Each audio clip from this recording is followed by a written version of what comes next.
as I am delving deeper into my study on what the future holds for all of us, I am thrilled to have with us Shekhar Ravjiani, an iconic figure in the Indian music industry. With a career spanning over 2 decades, Shekhar has established himself as a prolific music composer, singer, and songwriter.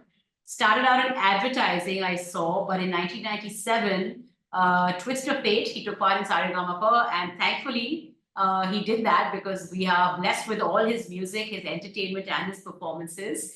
So thank you for taking that call, Shekhar. He's also composed numerous chart-topping songs that have captivated audiences across the country and across the world. His remarkable talent has been recognized, of course, with prestigious awards such as nominations and awards through Filmfare, IFA, and many, many more. His contributions to Bollywood music have left an indelible mark, earning him a dedicated fan base and widespread acclaim. I'm going to take one spot out of his millions of fans across the world. Shekhar, thank you for doing this. I'm a big fan of yours, your music, and everything that you stand for. So thank you for coming on to this, and thank you for having this conversation. Thank you for having me on in your book and on your interview. Thank you so much for having me here, and thank you for such a elaborate and such a huge, career span of mine. The way you've spoken about it, so beautiful. Everything just took a flashback, and I went through all that phases of my life and all those beautiful phases of the kind of people I met in advertising and films, and now non-film music, which I'm doing since the last 2 years with Garud Music, my record label. It's a flash. It's a complete flash of last 30 years, actually, counting advertising. But it's just been a fantastic 3 decades, and this is just a start. This is just the start. Okay, great. So we're all looking forward to a lot more of your creativity and a lot more of the stuff that you're coming up with now, and more exciting. So great. Since we're talking about the future, we're writing a book about, what is the future going to look like? What are careers of the future? Firstly, as a musician, why is it even important to think about the future? Do you guys as musicians, performing artists, keep your pulse on future trends, future instruments, future beats, future consumer preferences? Is there any thought given to the future? So I operate slightly differently. For me, future is kind of important because I am optimist, and I feel that every time I hope and pray that the audience kind of gets more educated about beautiful lyrics, ragas, Indian classical music, the great music which has come out of India and is coming out of India. So I only consistently hope and pray that knowledge or that kind of music spreads more and more, and the new generation kind of keeps on consuming really, really good music. Also, at the same time, I kind of keep track of what's happening, because future means, for me, future is tomorrow. Tomorrow, the sound might change. Tomorrow something new might happen in the world, and all of us would start, following that kind of trend. Whether it's social media or any marketing platform, there is a change in every single thing, the way people consume stuff, the way people use things. Instagram, for all you know, might be obsolete in the next couple of months, or maybe phones might just become a different kind of different kind of usage might happen. Some new things might just show up. You have to be prepared for the future. That's what I feel. And from the way I see it is that music, emotions, the way you the way you speak about music, the way you describe lyrics, the way you discuss music, I think that's going to be the way it was for us in so many years, because there's so much of history to our music, our culture, our heritage, our heritage of what we've consumed so far, and that's all what we use for now and for the future. Oh wow, that's so beautifully mentioned. Okay, so it sounds like you're saying you're not looking too deep into the future. You say sort of live in the now, live in maybe tomorrow. It sounds like you're talking about music being very deeply rooted actually in the past, because a lot of our music was written. I was at the IME recently, the Indian Music Experience Museum in Bangalore. And I was, I was shocked. I found out that a lot of the music was written 2nd century BC, 2nd century BC. So this music has been a rich heritage for India. And you're saying a lot of it will continue to be rooted, hopefully, in the past, but with sort of keeping the preferences of the Indian consumer, but still very deeply rooted, still in the past, even in the future. I think when a child is born, there is a certain note which a child hears, or a certain song which the child hears, or there's a certain, anyone, whether it's any medium of television or radio or anything, and then the child kind of gets used to that sonic familiarity. Correct. That sonic familiarity is something which, like, I grew up listening to my father, who's a fantastic accordion player. I grew up listening to my mom singing all the old S.D. Burman songs and Shankar Jaikishan songs. I grew up listening to Jagjit Singh, who was my dad's very close friend, and I was very fortunate to learn from him. I grew up listening to my Khan Sahab, Ustad Niyaz Ahmad Khan Sahab. So all those things in your entire lifetime plays a very important role on what you consume right now and what you want to consume in the future. Okay. Okay. So you grew up, it sounds like, on a very healthy diet of music, experts, different genres of music from what you just explained. Right. Tell me a little bit about the shift from advertising to music. It's very interesting from a career choice perspective. Why were you going down this advertising path? And then why that fortunate decision to take part in Saregama? What happened? No, so my family is a business family, and there was no one else in music except me, right? So while my education was on, I actually started taking interest in playing the piano and learning from my father and learning from Xavier Fernandez and so many teachers back then. And then my family had no connection. I'm from South Bombay, and my family had no connection with Bollywood at all, no connection at all. And I just started kind of meeting a lot of kids my age who were into music, and I started picking up instruments and keyboards and samplers, and kind of started putting music together at home for nothing. I just was making music just for fun. My keyboard was connected to a tape recorder where I used to put a blank tape and record all my music on that, just for fun, not knowing where I was headed, right? And one day a friend of mine brought another friend of his, and they came home and they were listening to all the music I programmed and composed. And the friend's friend actually told me, just give me your tape, I want to play it for somebody. So he took it to Mr. Mukul Anand, who was making a film called Dusk back then. And he heard my music, and he was like, I was 16 or 17. He was like, I want to work with you. So bring your gear and come and set it up in my office. And then I started working with him for a couple of days, I remember. Matt Films, his company, did a lot of advertising work. So I started doing a lot of ads back then. And his assistant was making ads, so I was doing his ads. Then his friend started doing ads, so I kind of did music for his ads. So suddenly I was quite a hot thing in the advertising circuit. At the age of 17, 18, I was kind of doing pretty well as a singer composer in the field of advertising. And then Raj Kaushal, who was Mukul Anand's assistant, was making his first feature film called Pyar Mein Kabhi Kabhi. And he asked me to do a few songs for it. And that was my smooth entry from advertising into Bollywood. I see. And then in the middle, when I was kind of learning, a fellow student, my Khan Sahab student, actually gave me a call and said, look, I'm going to audition for Saregama. You want to come along? I said, listen, I'm nowhere close to how good you guys are, so just don't count me in, because I'm not going to even pass that audition stage. Yeah. So I went with him to a small little school in Dadar, where they were doing auditions. And all some really outstanding students were auditioning out there. I remember Pandit Bhimshen Joshi's student was there, Suresh Vadkarji's student was there. So all deadly students were doing auditions. I was just standing there looking.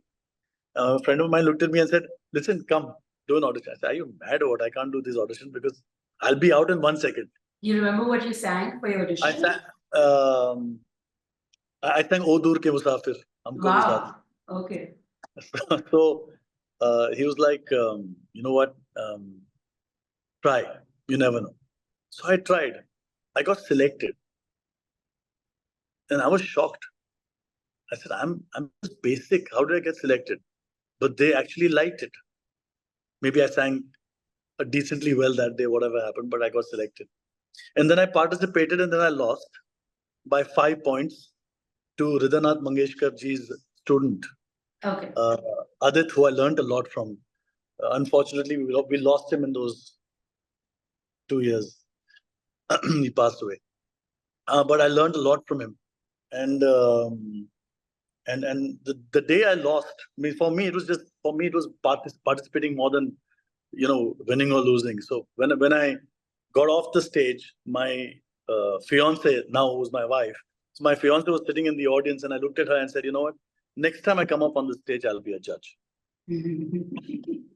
And in Wow. and in 2007, right after 10 years, I was a judge on that show. Okay, wow. Okay. Amazing journey. Yeah, I want to touch a little bit upon, trends you're seeing, because you've been in the industry for very long. You've seen it as insider, outsider, judge, performer, entertainer. You've seen it all. What are you seeing as trends for the future? What's happening in the industry? What are you seeing as shifts? And we can take this on a couple of counts. Maybe first, just in terms of music production. Are you seeing any changes in just technology, equipment, AI? What's going on in terms of music production? I'm seeing changes every single day so there are two things. I'm a creator also, plus I'm also a consumer. So I play two roles right now, right? I'm listening to music across the world, what people are doing, and I'm consuming music and I'm understanding what people are doing. I'm also a creator who's actually making music, which is very, very close to my heart, but also keeping in mind a sonic familiarity for the new audience, what they like. Again, there's music which is very Instagram, social media friendly music, as they say. These are terms which you hear, right? I don't kind of really use any of these terms. These are the terms I hear very, very much. Trap music, hip hop music, music which is there's a lot of gimmick music which is there, which starts trending immediately because there's something very unique about it. Maybe those kind of songs trend for a week and then they disappear completely because they were there only to entertain you for that bit and they're gone. Just for our reels for that week. Just for that bit. They trend, they become number one, they reach the chart. The artist gets popular, but then a week and 10 days after that, people forget that phase. Then there's something I believe in very strongly is music, which is a long-lasting music, yeah, which stays in your heart forever and ever, right? I've been noticing a lot of disloyalty towards music. There used to be a phase where people used to find the song and make it a part of their playlist or download the song back in the day and kind of live with it forever and ever. But nowadays, even when a consumer hears something and likes it, it's just a like which they press and then they consume it a few times and then it's gone. And I think, and then there are these really loyal fans who are like they call them the super fans these days. There's a term called super fan. So there are these super fans who they love you for who you are. They love you for the kind of music you make. And they're always with you and they're supporting you at all times.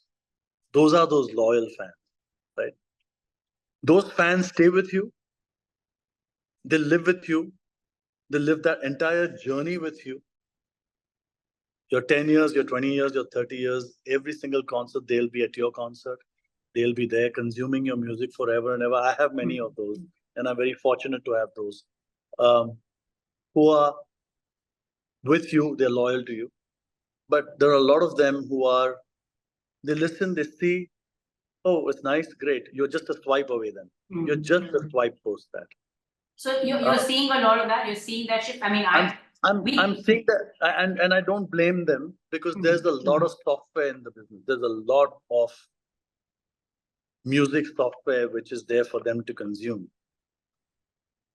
The last I heard was that there are about close to 10 to 15,000 songs globally which are released every single day. Okay, so you're saying just in terms of the sheer supply of music and songs. The supply of songs such that even reaching somebody right now is a challenge at the moment. Just knocking at someone's door and saying that, hey, listen to my song also is, it's quite a challenge. Despite the changes in distribution, right? Because we grew up on a generation where we would go buy audio cassettes, you know, and then we would listen to the same song on repeat till that cassette literally tore. And then you have to go be like, you know, I have to spend another 60 rupees to buy a cassette because you've heard that song so many times on repeat mode. As opposed to now you're saying there's just an explosion of songs and explosion of media. Right now you can listen to music on so many different platforms with easy access. There is so much stuff that even getting someone to hear your song is quite a challenge at the moment. Okay, so eyeball share, you're saying eyeball share, or in your case, ear share is getting more and more competitive. It's difficult for people who are trying to establish themselves, and slightly easier for ones who have been there around since many, many years now. Okay. Because you have your super fans who will always consume your music and always be, and they're looking for your new stuff. You know? So established artists, it's not that bad, but for new artists and artists who are trying to grow, it's very, very difficult. Very difficult. Okay. I mean, as an outsider, I would imagine that with the growing number of platforms, I could be a smaller band somewhere in Nevada. And if I put my stuff out on Spotify, put my stuff on YouTube, at least I get noticed outside of my little state. But you're saying it's not really that. No? It is excessively competitive with lots of people. You know, you never know that band which has released a song might get heard maybe 3 years later. I see. And maybe some new kid covers their song, and that song becomes so popular that people start going back to the band and just hearing the original after that. And then the band explodes after that. There's possibility to everything right now. There is a possibility to a song which is released 3 years back, which no one heard, and right now it's #1 on the charts. Okay. So it depends on someone who's influencer decides to use a song which is 3 or 4 years old on their reel, and for some reason the emotion is so intact in that reel that it connects to the people, and people start consuming that reel. They end up consuming the song after that, and the song becomes #1 after that. So any permutation and combination can happen. But you are seeing the influencers come in terms of music recognition, awareness, etc., as another key player in the mix, huh? Yes, they are definitely they're definitely important for taking our music to the audience. But at the same time, I think there have been a couple of influencer marketing plans which have not worked. See, it's a hand in hand. It's a hand in glove actually. It's everything has to work together. It's the influencer, it's the campaign, it's the song, it's the way it all comes together. It's like when we make a song, right? It's a film song. The choreographer is as important as the DOP, as important as the actor, as important as the film and the marketing, and it's a package which goes to people, right? But music on its own, I think artist, music, consumer is something which I am familiar with and I understand. But now is the stage where artists, music, marketing, influencers, social media, this, and then it goes to the consumer. So many more sort of layers in the supply chain, so to speak. Yes, and hopefully it'll. I mean, I'm hoping that artist to consumer is more stronger than artist to something else to consumer. Okay, you like the direct to artist. I like to connect directly with the artist, with the consumers. The consumer, yeah, okay. Artist to consumer. Okay, since we're talking about consumers, let's stay on consumers. How has your consumer base shifted? What are you seeing? You know, what do young people want to listen to? What's the mindset? What's the mentality? What's going on in the consumer's mind? Because eventually we all want, you know, the consumer to listen. I'm very thrilled, and you'll be very happy to know that my consumer base has shifted since I started my record label last year. I have seen a 65% increase between the age group of 18 to 25. Okay, so you have a young consumer base, 18 so to 25. I have a young consumer base, which are really loving the non-film music which I'm doing at the moment. So they are growing huge. They're getting bigger and bigger every single day as we speak. Okay. So what is the consumer preference? How do you cater to this sort of consumer? How you've been in this industry for almost 3 decades, right? So what are sort of trends in music and preferences? Do they like shorter song, longer songs, slower songs? Like, is there something going on with the consumer that you're tracking actively? Or you're just hey, I just make my music and it gets, you know. So I think what consumer reacts to is honesty. Honesty, okay. What consumer reacts to is real things. You will notice that everything which is organic will have very big traction. You will see that real emotion, real music, real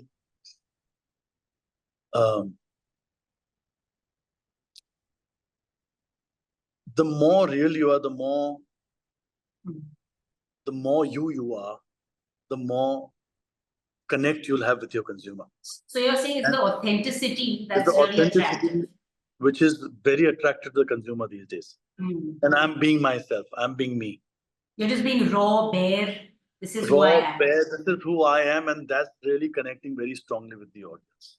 Okay, because they live on their screens. They're basically interacting with people on their screens the whole time. So the minute you sort of bearing yourself, they're like, oh man, this guy's finally real. They're fed up, I think, of bots and machines telling them what to do. Okay, so you're saying authenticity is playing a big role. It's something which the consumer is reacting to, and I'm very happy that they're doing that. Okay, great. Okay, what about AI and machine learning? Is this coming through? Do you feel AI and ML coming through in terms of music production? It's doing some really phenomenal stuff these days. AI is actually, it's just information, right? It's just information gathered and put together. But well, it depends. Again, depends on the consumer's requirement for a certain thing where AI might fulfill that requirement. But again, artist to consumer, that connect of emotion and soul can never come in AI. No AI in the world, nothing can, bring in the soul. So so that will never happen. Are you seeing artists tinker around with it? Are you seeing? Sorry? Are you seeing artists tinkering around with AI? Are you seeing people trying to check for sounds they can get out of it? Are you seeing some sort of dependency or usage of AI in music production? I think people are enjoying the gimmick at the moment. What I'm seeing is them kind of taking a new song and putting Rafi Saab's voice on that and just seeing other. That's great. It's all fun. It's all fun to see and hear. But when there is no soul, then there is nothing. Right. So it's fun. It's actually, we've never seen this before. We actually, AI is used to type out an invite or type out a letter, or just like it does everything, right? It writes a book for you, it writes lyrics for you, like it does everything for you. It doesn't have soul, it doesn't have heart, it doesn't have anything. It just gathers information and puts it in front of you, right? It's fun to see all these things. Again, it's a trend which will come and go away. Okay, you're seeing it as more gimmicky and more of a trend, huh? You don't see this you don't see this as a trend. Maybe it's just comfort food for some bit, and that it'll be indigested and it'll be thrown away after that. Oh wow, okay, really? You don't see this as a threat at all. You seem quite relaxed. The AI can't do any. AI can't compose a song. AI can't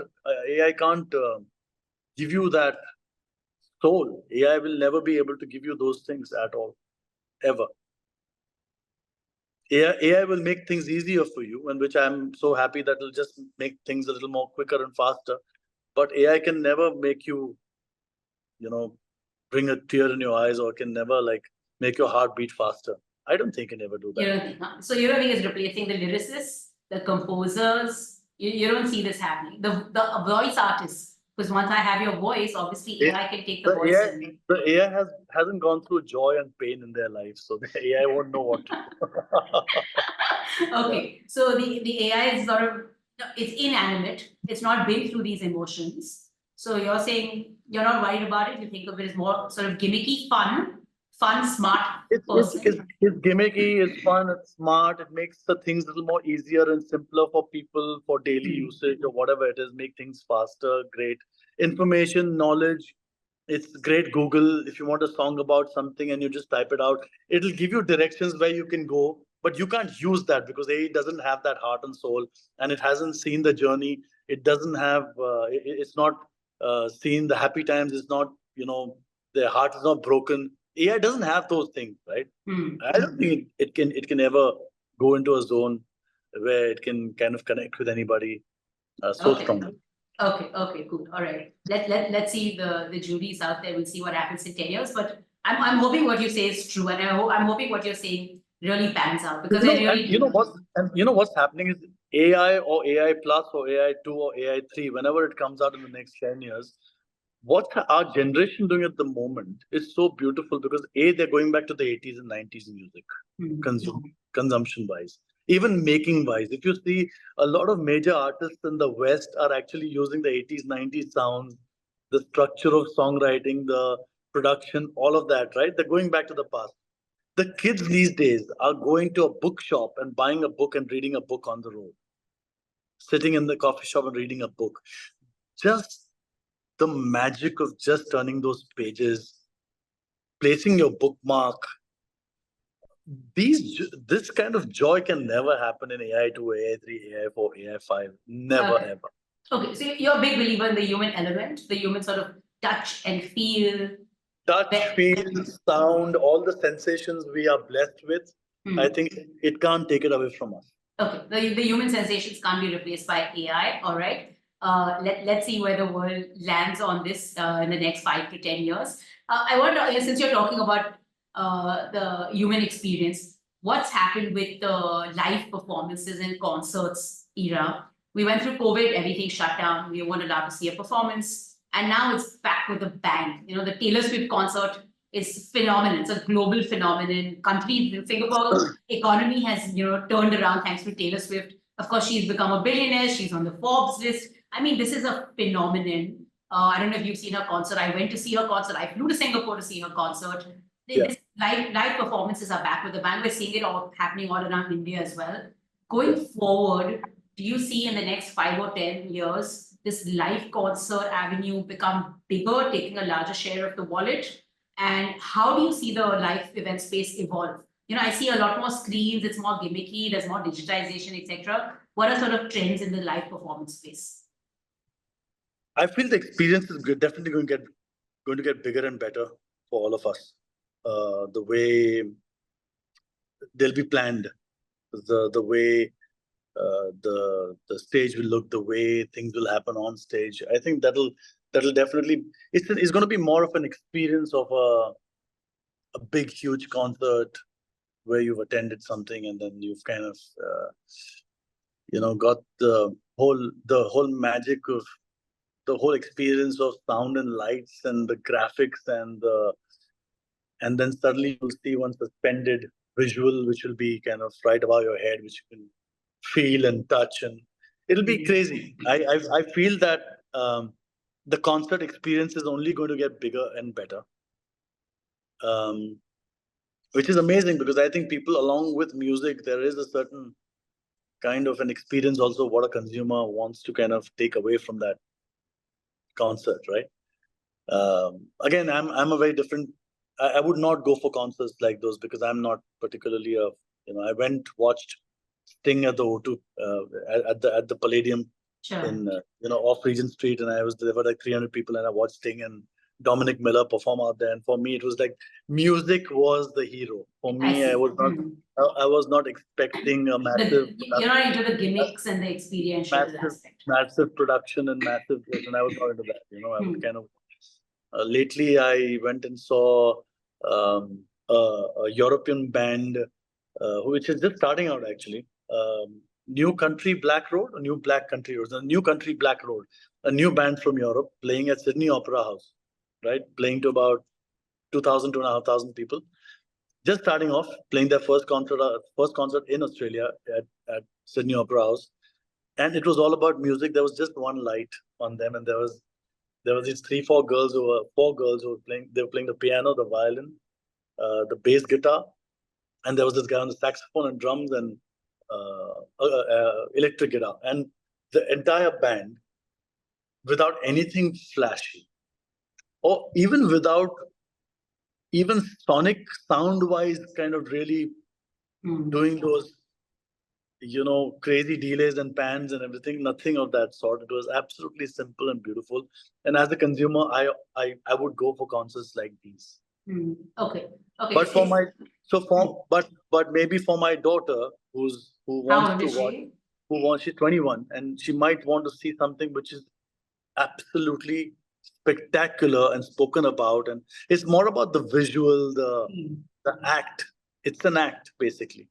So I think maybe it'll attract those consumers, but for consumers like me, I would be very happy if there is just music and nothing else. Okay, so it sounds like there might be sort of polarization, right? There'll be this Puritan listener who's going into this just purely for the music, and then you'll have the young people who are easily distracted, who want sort of a more visual, tactile, touch and feel, sort of over-the-top experience. So top, wearing those wristbands, which illuminate at the same time the beat starts. It's also blinking, so all that stuff. So it's an experience. It's an experience. Okay. And I'm sure with the growing tech, I think that's only going to get better and better and better and better. Okay, fine. So we'll see that shift for sure, because that's really not how traditionally concerts were. Right? We've all been to a concert where you pay, you enter, you sit very quietly, and you walk out. Just literally consuming the music. So they'll give you some glasses to wear. They'll have some crazy things where you will feel that maybe the band is on Mars performing. Okay. So, all that experience, or maybe you'll just like you'll get those 3D, 4D, 5D experiences with even sound going a little more crazier, or okay. So that will happen. You see that happen. That will definitely happen, because at the end of the day, also a consumer pays really big money for experience. Okay, and eventually, okay. Since you touched upon money, let's talk a little bit about monetization of your content, your art. How do you see that shifting? There's new platforms, there's new distribution mechanisms. Is it better? Is the future better for the artist who was, earlier at the mercy of the record labels, and now you have a little bit of a shift, and hopefully the democratization of distribution? Is the future of the artist in good hands? Where are you seeing the capitalization of? Again, we want our consumers to change also, because there is no free music, right? You have to pay for music. You have to pay. Right now, there is obviously people like consuming free stuff, but it's wrong. They have to pay for it, And I'm sure that very soon, there are a lot of these DSPs who are kind of coming up, and they are kind of really breaking into a new market and stuff like that. And for them going free for a little bit of time is always good for them to kind of grow a little. But I think very soon, in the next 6 or 8 months, or maybe before that, or maybe within a year, I see a shift happening where every consumption is a paid consumption. You see that shift coming through, huh? Yes, and that and rightly so, because I think that's exactly what the consumers should do. They should pay. It only helps the whole business if you kind of pay for your content. Okay, because right now you can listen to music for free, right?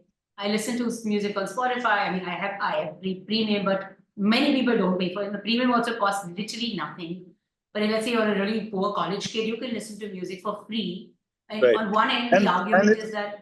And what these DSPs have done is very intelligently. They've actually priced also quite minimum. Very minimum, yes. It's not too much money, and even that less money is a good start for consumers to support the artist. Okay, but there are always two arguments around this, right? One is, thanks to Spotify being free, you're reaching out to a wide consumer base. So at least there's a discovery mechanism. There's a mechanism where your music reaches out to a vast amount of people, and then you monetize through events and concerts, etc. So is that how you view it from in the future perspective? Also saying, hey, at least these platforms are giving me reach, and then I can monetize the reach in subsequent ways, or you don't like this free reach? No, I still like the fact that when we used to buy our tapes and when there was a new artist who came in, we still used to pay that little money for the new artist. I don't know if you remember, all the big artists used to be slightly expensive. The tapes and the CDs used to be slightly. Of course, yes. There was a premium, of course. If you remember, those now 29s and now 30s and now 31. A compilation of everything together used to be slightly more expensive. Like Jagjit Singh new album used to be slightly more expensive. 100%. There were 150 rupee CDs, and the new album was 500 rupees. There was a newcomer. You never used to get a newcomer's CD or an album free of cost on your in a store, right? Yeah. So that helps. That paying helps the business. Paying will help the business. Paying will make it better for everybody. But realistically, do you see that happening in the future? Do you really see the platforms start charging? Near future. Now. It'll happen very soon. It'll happen very soon. Very soon. They'll stop the free subscription and they'll start charging. It'll be, nothing is going to be free. You got to pay for it. Nothing is going to be free. Okay. Yeah, and you have to pay for it, because when you pay for it, you're paying for the entire business to survive. Okay. Yeah, of course. That's a rational argument. I hope that pans out, but it'll be very interesting to see how in a country that's so used to just listening to free stuff, there's a very beautiful thing which people have started doing everywhere now, including India, is they have their own SoundCloud, they have their own little website where a band says, we want to record our next album. So if you like our song, which we have, you can always transfer some money into our. It's like a fund. They collect a fund. And that's such a beautiful thing. But as you see, that a monetary thing is so important for the entire business to survive. Okay, cool. All right. So you've spoken, I think, very eloquently from the artist community, saying, look, whether it's someone new, young, established or not, money is important, and it should be sort of very much embedded in the distribution mechanisms going forward as well. Can we touch a little bit about globalization? Globalization is a big trend. When we speak to people from different industries, for them it impacts their supply chains, their human capital movement, etc. From a musician's perspective, are you seeing more and more globalization in terms of cross-border collaboration, you working with artists in different countries, different artists coming to India, Indian music getting exported? How big do you see this as a movement going forward? It's already started, actually. It's been started. I think it's been almost like now 10, 12 years where there are a lot of artists from different countries coming together, and our Indian artists are collaborating so much with other artists. It all has to come together. People there are a lot of jam sessions which happen. There are a lot of publishing companies which are trying to bring in artists to kind of meet another artist, and they all kind of sit together, jam together, put ideas down together. And lately, it's really increased a lot over the last 3 years post-COVID. A lot of people have started traveling. Indian artists go abroad and kind of collaborate with international musicians, and even people from different countries come to India, experience this whole our Indian culture, food, music, and they kind of meet different artists and jam with artists, and then India is right now. It's the most people are very interested in our music. People are very interested in our culture. People are very interested in everything we are doing at the moment. India is the center of focus at the moment. Everyone is eyeing on India. Every single musician wants to know more about India. Every single artist wants to know more about India. Every single artist abroad wants to break into the Indian market.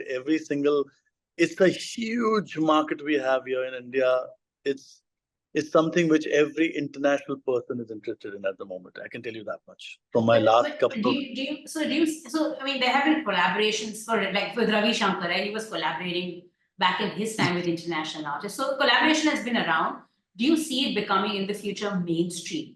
Do you see a Indian musician, not one or two, not like one A.R. Rahman getting exported to the West, but do you see it becoming mainstream, either Indian music abroad or international music here in India, where you have like an international artist in Bollywood, in mainstream Bollywood? Do you see it becoming mainstream? I don't know about that. Anything can happen. You know, music is very unpredictable.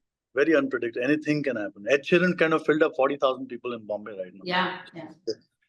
But Ed Sheeran singing a Hindi film song and becoming popular, I don't know. Might happen, might not happen. Okay, if we're talking about an Indian artist going and kind of singing for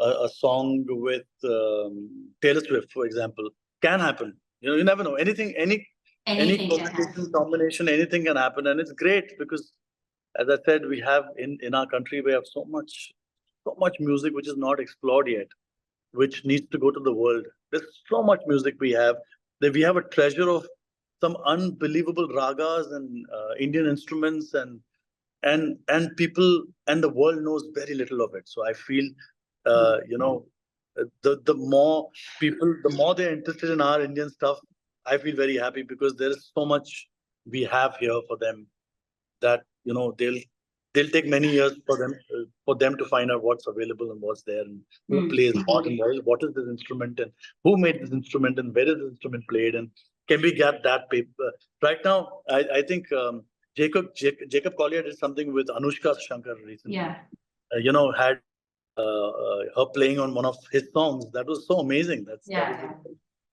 And they had Diljit do a little thing with Ed Sheeran in the Bombay concert as well. So I think these collaborations still not fully mainstream, but definitely exist. And let's see how this happens. As you say, music is unpredictable, and I love that about how you've been interacting on this conversation. You know, it's very fluid and it's very like, look, I don't really know that the future is so unpredictable.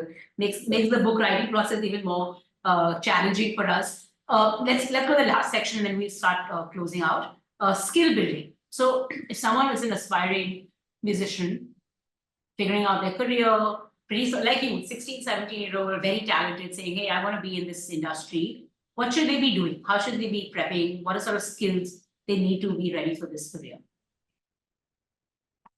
Are you talking from the tech point of view? Or are you talking from the preparation point of view? If they want to be a musician, if they want to be mainstream artist. If they want to be, again, mainstream art, in the sense there are a couple of things where, so I started a school in the pandemic called Shekhar Ravjiani School of Music with GIIS Global Schools, which is based out of Singapore. We have about 65 campuses all across the world of Shekhar Ravjiani School of Music. And then we have close to about 900 students, out of which I personally mentor about 25 of them. I've been seeing a lot of kids from the age of 15 to the age 14 till the age of about 19 or 20 who are very interested in Western music. So, I see a lot of kids who are interested in learning Carnatic music, and I get surprised every single Zoom session I have with all of them. I get very shocked and surprised that a South Indian girl from a South Indian family in Singapore, very simple, beautiful family, wants to sing Western songs, wants to kind of really go to Berkeley and learn like Western classical music, while they have a very strong South Indian classical music culture in their house. At the same time, I see a lot of new kids who are very aware of Bollywood music, but they don't want to do Bollywood music and they want to kind of do non-film music. They want to start a band. They want to be a DJ. They want to be a music producer. Also, the way these kids now are figuring out their earlier, it used to be very clear for us that I want to be a singer, I want to be a composer, I want to be. Right now, they want to explore into lots of different directions, which is very interesting because it makes them a complete artist. From being a singer to learning an instrument to kind of producing a certain song. They want to learn. You like that? You think that as if you were sort of let's say your 21-year-old daughter said, "Dad, I want to become a musician like you. Tell me what to do." So what would you tell her to do? Would you tell her to go learn some technical skills? Would you tell her to go, go learn Carnatic music or go learn Hindustani vocal first if you want to become an artist? What is a skill building? I would first make her fall in love with music. Fall in love with music. Okay. The most important thing is that I tell every student of mine, I just tell them that first you need to love music. Music can't get boring for you. Music should be an energy booster for you. Music should make you smile. Music should make you happy. Then you play an instrument or you sing or you produce music, doesn't matter to me.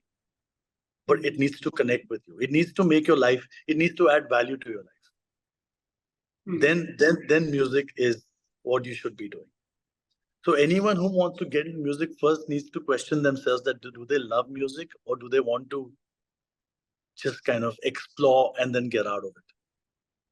Because with the last couple of years, I mean, I'm seeing in the last couple of years with Instagram and everything, everyone's attention span has become so small at the moment is that they can't really sustain with one thing for a very long time. You need to fall in love with something if you want to do, if you want to kind of really excel in that field. So if you want to learn guitar because you saw someone playing the guitar and then you did one lesson and then you said, you know what, no, yeah, it's damn boring. Yeah. No, that doesn't work that way. Okay, so no flirtation. Flirt a little bit, but then find what you like and then sort of commit and... Yeah, flirt with the intention of marrying someone. Okay, sure. Okay. I think that's really good advice, not just professional advice, but also personal advice. I think let's end the conversation on that note. I think just falling in love with whatever you want to do, sticking with it, being deeply committed to it, and then the rest of it, the hard skills, soft skills, etc., will come along. It only helps you. It only helps you. Every single Prince used to play how many instruments, right? 20, 25. You know Prince, right? He used to play so many instruments. Yeah. The thing is, when you love music, you want to kind of tap on every single thing. You want to kind of learn production. You want to learn an instrument. You want to learn, okay, not one instrument. I want to learn this instrument. And he said, you know what? I'm going to learn the flute for 6 months. I'm going to learn. You want to kind of, because you love music, you want to kind of explore into every single thing. And that gets you kind of really excelling in the knowledge of music. Okay. Great. Very critical. I mean, a lot of people have talked about, the future is so uncertain. You've got to keep learning, unlearning, etc. But I think you nailed it when you say if you really just love something, then the learning, unlearning, relearning, whatever, will sort of just be sort of like a bypass. It's just because you're so passionate and committed to something, the rest of it is just noise. Like even after 30 years right now, I'm still a student and I want to remain a student. I want to be a student. I want to stay a student, and I just want to keep on learning. I want to unlearn things which I have kind of, for me, which is like a sort of blinders or blockers. Yeah, I mean, it's something which I kind of would automatically start doing something without thinking. I want to unlearn that bit and also explore and do something which I've never done before in my life. Okay, all right. So hopefully we'll all stay in love with our careers and be constant learners like you. This was very, very beautiful. I loved all the humanness in this conversation. You kept it very real, very candid. And much like your music, I ended up connecting very beautifully with your soul. So you're a great speaker. Your conversation was as beautiful as the music you produce. Thank you so much for doing this. I absolutely loved every minute.